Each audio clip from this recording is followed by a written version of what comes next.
আজকের আলোচনায় আমরা আলোচনা করব ঋভু গীতার 29 নম্বর এবং 30 নম্বর শ্লোক নিয়ে। এই দুটি শ্লোককে নিয়ে আধ্যাত্মিক ও দার্শনিক বিশ্লেষণ করব বর্তমান জীবনের উদাহরণ সহ। 29 নম্বর শ্লোকের বাংলা অনুবাদ: যা প্রকৃতপক্ষে অবিভক্ত চেতনার স্বভাব, যা প্রকৃতপক্ষে অবিভক্ত আনন্দের স্বভাব, যা প্রকৃতপক্ষে অদ্বৈতের স্বভাব, যা প্রকৃতপক্ষে আত্মা থেকে ভিন্ন নয় এবং যা প্রকৃতপক্ষে অবিভক্ত পরম ব্রহ্মের স্বভাব।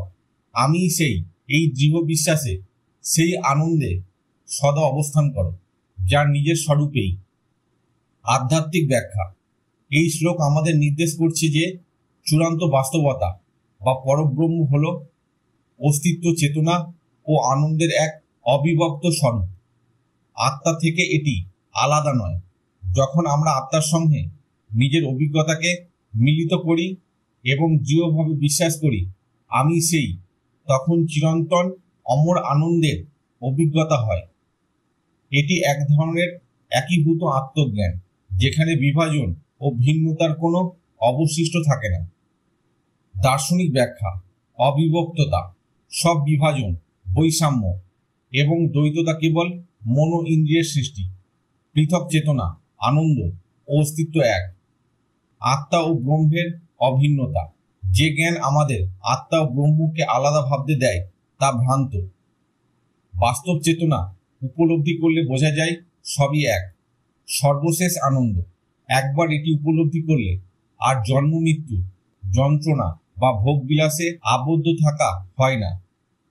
বাস্তব জীবনের উদাহরণ: যেমন সাগর ও তার জলের ঢেউ একে অপরের থেকে পৃথক মনে হলেও প্রকৃতপক্ষে একই জলের অংশ, তেমনি যখন মন চূড়ান্ত জ্ঞানে স্থির হয় এবং আত্মা ও ব্রহ্মকে আলাদা না ভাবা হয়, তখন মানুষ জীবনের সব ভেদাভেদ ভুলে এক অবিভক্ত আনন্দে স্থিত থাকে।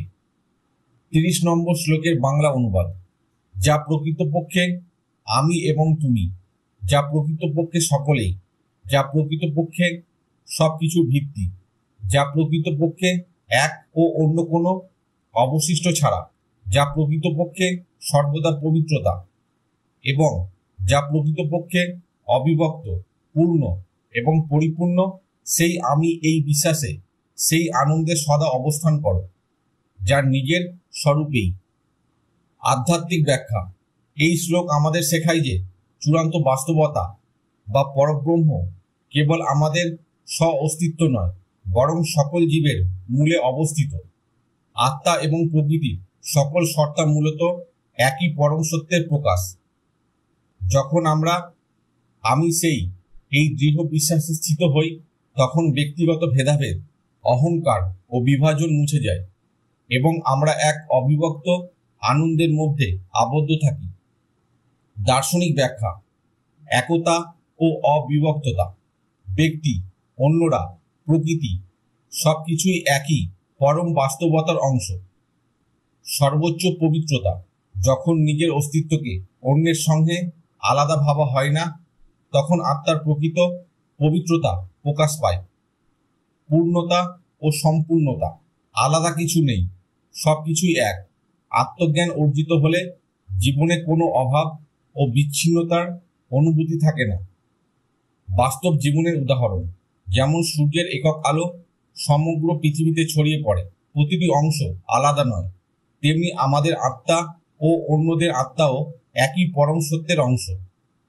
যখন আমরা এই উপলব্ধি করি, তখন মানুষ ঘৃণা, দ্বন্দ্ব বা পার্থক্য ভুলে গিয়ে সহমর্মিতা, শান্তি ও পূর্ণতার অনুভূতি লাভ করে। আজকের আলোচনায় ঋভু গীতার 29 এবং 30 নম্বর শ্লোকের ব্যাখ্যা এখানেই শেষ হলো। পরবর্তী ভিডিওতে 31 এবং 32 নম্বর শ্লোকের ব্যাখ্যা দেওয়া হবে। আজকের আলোচনা এখানেই শেষ হলো।